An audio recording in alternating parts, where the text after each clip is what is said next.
शैतान भी है ना मरदूत, अभी भी किसी के दिमाग में डाल रहा होगा कि यार ये मौलाना साहब बात तो ठीक कर रहे हैं, लेकिन यार तू इतने सारे सदके भी तो देता है, ठीक है थोड़ी रोजी में डंडी मारता है, थोड़ी रिश्वत है, थोड़ा सूद है, मगर मस्जिद को चंदा भी तो देता हूँ हर महीने, है हर साल हज भी करता हूँ, उम्रे भी करता हूँ, गरीब बच्चियों की शादियां भी कराता हूँ, तो ये लेवल हो जाता होगा। शैतान है ना, ये दिमाग में ये बातें डालता है। मैं इसका आपको जवाब दे देता हूं ताकि आइंदा भी ये बात सोचना नहीं, ठीक है। पहला एक जुमला तो याद कर लो, अल्लाह पाक है और पाक ही कबूल फरमाता है। इसको दोहराओ मेरे साथ, अल्लाह पाक है और पाक ही कबूल फरमाता है। अल्लाह पाक है और पाक ही कबूल फरमाता है। अल्लाह पाक है और पाक ही कबूल फरमाता है।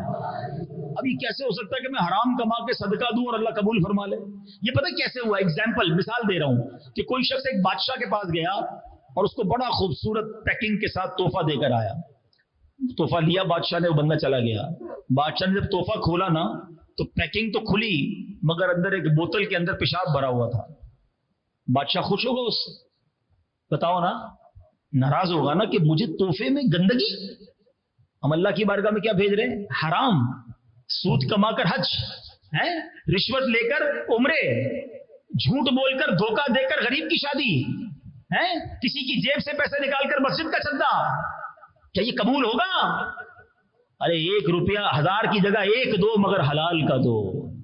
तो पहले दिमाग से ये बात निकाल दो कि यार मैं हराम तो करता हूं मगर अच्छे कामों में खर्च करके अल्लाह माफ कर देगा। नहीं, हराम उसे चाहिए ही नहीं, वो हमारे सदकों का, हमारी खैरात का मोहताज नहीं है। वो पाक है और पाक कबूल फरमाता है। ये इधर दिमाग में बिठा लें, ठीक है। तो हमेशा हमें हलाल कमाना है।